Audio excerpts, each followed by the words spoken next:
So apparently, the Fever just leaked their starting five. According to this graphic right, The Indiana Fever might have just shaken up the entire WNBA landscape after a starting lineup leak that's setting social media on fire. Caitlin Clark, Kelsey Mitchell, Dana Bonner, Natasha Howard, and Aaliyah Boston. Yeah, that's the rumored starting five. We're talking about a unit featuring two Rookie of the Year winners and three players earning max contracts, all starting together. It's a super team in the making. But oddly enough, the bigger shock might be Sophie Cunningham's reaction to her new bench role, a response that might just reveal this team has finally discovered the formula for championship chemistry. Cunningham, the first player off the bench to provide lineup versatility and shooting. Either way, there are a lot of options. So, what does this powerhouse lineup really mean for the rest of the league, and how are they going to maintain cohesion with this much elite talent sharing the court? That's just the beginning of the discussion. Stick with us, because we're breaking down not just the starting five, but all the different lineup combinations the Fever could roll out, and why every other team should be nervous. This isn't a team with just five solid options. They've got 9 players who could start depending on who they're facing, and Sophie Cunningham, she's embracing the change with an energy that could be the secret sauce this roster needs. this is apparently what it's going to be. Caitlin Clark at the 1, Kelsey Mitchell at the 2, DeWanna Bonner at the 3, Natasha Howard at the 4, and Aaliyah Boston at the 5. Obvious. Let's start where all good stories do, with Caitlin Clark. The rookie phenom is already redefining what's possible on a basketball court. Her vision is out of this world, and her range practically unlimited. Opponents are learning quickly if Clark is in the building, you better guard her the moment she walks onto the hardwood. In order for the Fever to achieve the goals that they have in front of them, everyone is going to need to buy into their role, and it's up to Stephanie White to put the best lineups out there, the best lineup combinations, and all of that. I took a stab at projecting what the starting five will be, and it's, not a huge leap, but obviously Caitlin Clark's going to be the point guard. Right next to her is Kelsey Mitchell, a scoring machine in her own right, averaging nearly 20 points per game last season. She's one of the most unguardable guards in the league, able to create her own shot from anywhere, even with defenders glued to her. Kelsey Mitchell, the shooting guard, the most potent backcourt in the WNBA. I think DeWanna Bonner will be the Swiss Army knife kind of player at the Then we have Dana Bonner, bringing height, versatility, and big-time playoff experience, standing 6'4", and she's a mismatch nightmare who can stretch the floor and defend multiple positions. Add Natasha Howard to the mix, a tenacious defender who thrives on fast breaks and in pick-and-roll action, and anchoring the paint is 2023's Rookie of the Year Aaliyah Boston, whose refined footwork, raw strength, and high basketball IQ make her a dominant presence under the rim. Howard fills that hole that they had at power forward, especially they were lacking somebody who could run the floor, catch, and finish. Aaliyah Boston is the center who doesn't hunt for shots but can be a key cog on both. This unit is like a perfectly synced orchestra. Every piece fits the spacing they create, is going to give coaches migraines. Focus your defense on Clark. Mitchell will torch you. Try collapsing on Boston inside. Clark, Bonner, Howard, and Mitchell can all knock down perimeter shots. The balance of scoring, spacing, defense, and experience is unmatched. Pretty tougher to load up on Kelsey Mitchell last year because Caitlin Clark was there. And when Kelsey's able to get out in transition, she's so fast. And when she's able to take you one-on-one, there ain't much you can do. Do and don't overlook the potential between Clark and Boston. These two could evolve into one of the deadliest young duos in the WNBA. Boston screens and perfectly timed cuts paired with Clark's pinpoint passes. That's a highlight machine in the making. Their chemistry is still in its infancy, and it already looks like magic. Even head coach Stephanie White has said it. These two are building a legacy that could be all-time great. The great point guards and post players that our game, not just our league, but our game has seen, they are going to go down in history as the greatest. And I'm excited about the opportunity to work with them. I'm excited about the opportunity that we have to build from those starting points and build out, and for the longevity that those two could have in Indiana, in Indianapolis, and hanging banners in this building. Together, the projected starting five put up over 80 points per game last season. And with Clark now running the show, expect even higher efficiency teams like the Aces and Liberty better take notes. Las Vegas might get exposed in the paint with a smaller lineup, while New York's defensive system could get shredded trying to rotate between all these weapons. This isn't a rebuild anymore. Indiana's coming for wins now. I saw Sophie Cunningham talk about how she is thrilled to join a supporting role next to Caitlin Clark and that she's playing on a stacked Fever squad. And here's where things get even more interesting. Don't sleep on the bench, especially Sophie Cunningham. And Lexi Hall Cunningham's response to not being in the starting lineup: straight up professional. No sulking, no drama, just support and determination. She's fired up to play her role next to Caitlin Clark and the crew, no matter where she starts the game.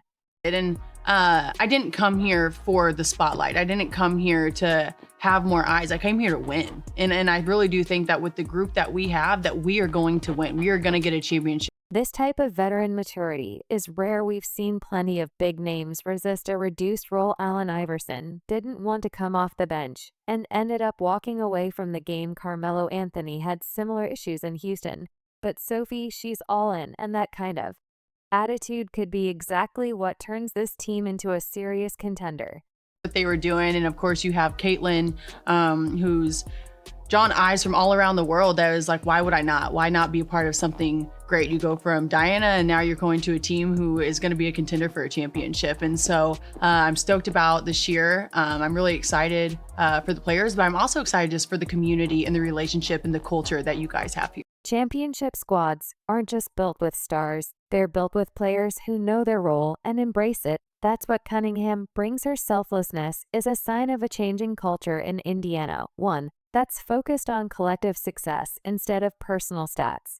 And that's exactly the kind of energy Stephanie White needs to mold this loaded roster into a championship caliber. Who I mentioned before, who I do think will be the first player off the bench because of all of the things she can bring to the team, where they can go small with her and spread the floor. I mean, you can go real small. You could play Howard at center and Cunningham at the 4, something like that. Really space the floor out and give teams a different look. She can play a traditional spot on the wing, of course. And she has a little bit more, I think they're listed at the same height, but she has a little bit more length and size, I believe, than Lexi Hull. And that's, another shooter out on the. Cunningham's skill set makes her an ideal sixth woman. She's versatile enough to defend guards and forwards, shoot from deep, and bring the kind of energy that shifts momentum. She could easily be starting on other teams, but instead, she's focused on making this team better in whatever way she can. That mindset, it's the foundation of greatness. We're going to be a phenomenal group. I'm excited for all the other pieces that came in this offseason with me. And so when I really see what I can do here, I'm confident in that, but I really am just excited for the big picture of what everyone brings to this team. Lexi Hall brings a serious punch off Indiana's bench. She's the definition of a relentless defender, applying pressure from baseline to baseline and never easing up. If you need someone to lock down an opposing team's primary scorer, Hall is the go-to option. If spacing is the priority, she's your solution there too. And then there's Lexi Hull, who was relied upon a little bit too much a season ago. Lexi's a little undersized to guard some of the players that she had to guard and would get in foul trouble. And when she got in foul trouble, it was really debilitating for the team. Now I think she can bring that energy all the time and not have to worry about the foul trouble because of the lineup versatility that they have. For Lexi, the key is, can she continue to hit at the clip from 3 that she did the second half of last season? And she's got to get better at finishing around the cup. I mean, that's an area of. Quietly but effectively, she led the entire WNBA in three-point shooting percentage last season. She might not be flashy, but whether it's sinking a crucial corner 3 or flying after a loose ball, Paul's impact is absolutely essential. A lot of Brianna Turner working out with the team. I think her ability to set screens, hopefully catch and finish, could give her some minutes, because Aaliyah Boston really the only kind of what you would consider a center on the squad at this moment. Right alongside her is Brianna Turner, the hidden gem in the Fever's interior defense. She's not the type to light up the scoreboard, But what she does doesn't show up in stat sheets. Turner sets bone-rattling screens, finishes strong through traffic, and creates wide-open lanes for players like Caitlin Clark to operate, with defenders chasing shooters out to the arc. Turner is the one exploiting the space they leave behind, consistently converting in the paint, where it counts most. Together, Hull and Turner form a gritty defensive pairing that keeps the pressure up when the starters need a breather. Hull's non-stop hustle helps sustain a high pace, while Turner protects the rim and crashes the boards like her life depends on it. They're the kind of role players championship teams are built around, willing to do the hard work, always locked in, and determined to maintain momentum, even when the stars are resting. Kelson maybe plays a little bit more than we figured because Clark will get spelled a bit more often this season, I would imagine. I also could see some Clark Kelson 2-guard lineups out there at times to let Clark play off the ball a little bit more, to let Kelson apply defensive pressure. And don't overlook the calming influence of Sydney Kelson as Caitlin Clark braces for the grind of her sophomore season. Kelson brings poise and steadiness that can't be overstated. Her presence allows Clark to rest without the team missing a beat. Kelson knows how to run an offense, manage the game clock, and keep everyone on the same page. She's the floor general who quietly keeps things flowing. The real edge for the Fever, their bench doesn't just maintain intensity, it mirrors the starting lineup in style and execution. When the reserves check in, the system doesn't change and the pressure doesn't ease. It's like facing a second wave, just as dangerous as the first. That kind of relentless consistency is rare in the WNBA and often turns nail-biters into blowouts down the stretch. Clark in motion more this year to free her up for cleaner looks. You know, Clark's 3-point percentage was not probably where it needed to be. I think one way to get that up is to get her cleaner looks off the ball at times, though she should still have the ball the lion's share of the time. What they really did do is add those rim runners. Let's talk about the master plan behind Caitlin Clark's role. This season, Indiana isn't interested in your typical point guard setup. Forget the idea of Clark standing still at the top of the key, barking out orders. The Fever are going full Steph Curry mode, putting her in constant motion to scramble defenses from the inside out. We want our players to use their instincts and to play free. You know, we want to make plays, not run plays, right? We want to have sets that give us certain spacing that we want, depending upon our rotations, who's on the floor, who we want to attack, what matchups we want to get to, how can we manipulate them. So we'll have certain play calls that just give us space to operate, and then whichever play we make, whichever pass we make, determines, you know, one of 3 actions that our players can read from. And so really giving them the freedom to play within a system. Here's the vision. Clark dishes the ball and immediately takes off, cutting backdoor, running through multiple off-ball screens, and popping up in unexpected places with that dangerous shooting range. The result, defenders chasing ghost while Clark sets up for another 30-footer. It's a workout just trying to stay near her. Of course, you know, when you have more weapons, a lot of people are worried. I don't think they have players who need the ball to score, but they have more players who can score, which is going to make it tougher to load up. It was already tougher to load up on Kelsey Mitchell last year because Caitlin Clark was there. And when Kelsey's able to get out in transition, she's so fast. And when she's able to take you one-on-one, there ain't much you can do. And then Clark, the same thing. What are you going to do now? You're going to have to pick your poison, because you're going to send the whole defense at her again. Well, she's going to pick you apart. You know, they have 5 players who are in the top 30 in scoring. It's more than clever, it's lethal. Most WNBA defenses aren't designed to handle a moving shooter like this. And with rim attackers like Natasha Howard and Deanna Bonner, who time their cuts beautifully, defenders are forced into impossible choices. Focus on Clark, and you get burned inside. Help on the cutters, and Clark is left wide open. The Fever really needed last year. They got killed on the boards at times. They got killed defensively at times. They lacked a little bit of toughness and oomph. And I think, you know, collectively, the new players fill that mold. I mean, they got players that have been around the block. You know, Sophie is tough and tenacious. You know that Deanna Bonner has been in every situation imaginable, right? So all of that is huge. Same with Howard.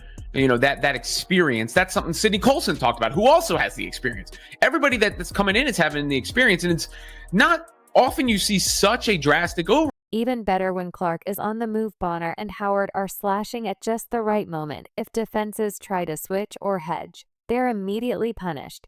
And don't forget Hall and Cunningham, both elite from 3, ready to punish any defensive rotation that gets lazy or late.